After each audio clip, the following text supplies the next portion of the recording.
என் அன்புக்குரியவர்களே, நம்முடைய ஆண்டவரும் இரட்சகருமாகிய இயேசு கிறிஸ்துவின் நாமத்தில் உங்களை அன்போடு கூட வாழ்த்துகின்றேன். வாழ்க்கையில் எல்லாருக்கும் சில வேளைகளில் கவலை வருகிறது. உங்கள் கவலைகளுக்கு காரணம் பெரிய காரணமாக இருக்கலாம், சிறிய காரணமாக இருக்கலாம், ஒன்றுமே இல்லாத காரணமாக இருக்கலாம். சில வேளைகளில் காரணம் இல்லாமலே நீங்கள் கவலைப்படலாம். எப்படிப்பட்ட கவலையாய் இருந்தாலும் சரி, ஆண்டவர் உங்கள் வாழ்க்கையில் கவலை இல்லாமல் வாழ வேண்டும் என்றே விரும்புகிறார். அப்போஸ்தலனாகிய பவுல் கொரிந்து சபைக்கு எழுதும் பொழுது எழுதிய ஒரு வார்த்தையை உங்களுக்கு வாசிக்க விரும்புகிறேன். 1 கொரிந்தியர் 7ஆம் அதிகாரம் 32ஆம் வசனம். நீங்கள் கவலையற்றவர்களாய் இருக்க விரும்புகிறேன். பவுல் எழுதுகிறார், நீங்கள் கவலையற்றவர்களாய் இருக்க விரும்புகிறேன். நீங்கள் கேட்கலாம், அது எப்படி கவலையற்றவர்களாய் இருக்க முடியும்?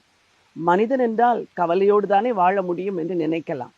இதே பவுல் இன்னும் எழுதுகிறார், நீங்கள் ஒன்றுக்கும் கவலைப்படாமல் எல்லாவற்றை குறித்த உங்கள் விண்ணப்பங்களை ஸ்தோத்திரத்தோடு கூடிய ஜெபத்தினால் தேவனுக்கு தெரியப்படுத்துங்கள் என்று. இன்றைக்கு நீங்கள் ஒரு காரியத்தை செய்ய போகிறீர்கள்.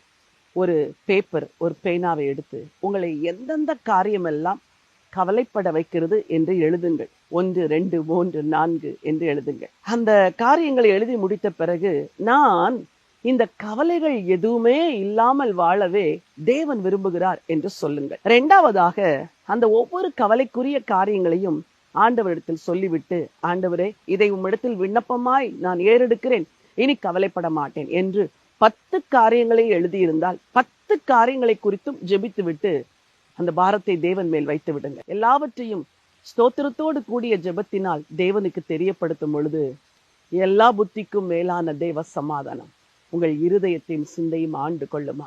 இது இருந்தால் மனதில் மன அழுத்தம் இருக்காது, மன பாரம் இருக்காது, கவலை இருக்காது, உங்கள் உள்ளம் சோர்ந்து போகாது. வேதம் அத்தனை அற்புதமான ஒரு காரியத்தை உங்களுக்காக எழுதி வைத்திருக்கிறது. ஏன் கவலையோடு இருக்கிறீர்கள்? நீங்கள் கவலையற்றவர்களாய் இருக்கவே தேவன் விரும்புகிறார். கர்த்தர் மேல் உங்கள் பாரத்தை வைத்து விடுங்கள், அவர் உங்களை ஆதரிப்பார். உங்களுக்காக நானும் ஜெபிக்க விரும்புகிறேன். கிருபையுள்ள தேவனே, நல்ல ஆண்டவரே, நீங்கள் கவலையற்றவர்களாய் இருக்க விரும்புகிறேன் என்று பவுல் கொரிந்து சபைக்கு எழுந்தது போலவே உங்க பிள்ளைகளும் கவலையற்றவர்களாய் இருக்க நீர் விரும்புகிறீர். அதற்காக ஸ்தோத்திரம்.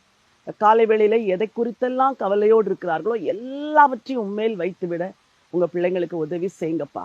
உம்முடைய வலதுகரம் கூட இருந்து வழி நடத்த வேண்டும் என்று சொல்லி நான் ஜெபம் பண்ணுகிறேன்.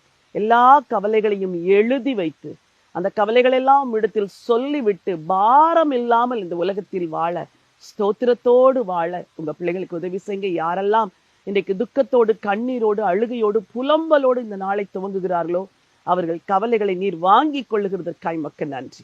இந்த நாமத்தினால் உடைய பிள்ளைகளை ஆசீர்வதித்து ஜெபிக்கிறேன். அன்பு வாலிப பிள்ளைகளுக்காக ஜெபிக்கிறேன்.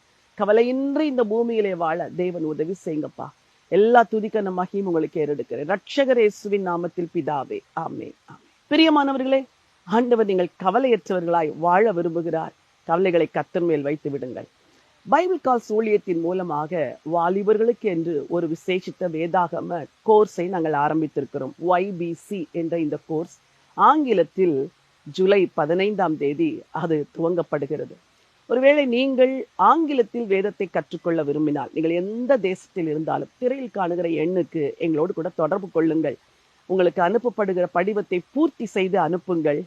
நீங்கள் வேதத்தை கற்றுக்கொள்ள இது ஒரு அரிய வாய்ப்பு. 6 மாதத்தில் அற்புதமாய் வேதத்தை கற்றுக்கொள்வீர்கள். இந்த வாய்ப்பை நழுவ விடாதிருங்கள். கர்த்தர் உங்களை ஆசீர்வதிப்பார். God bless you.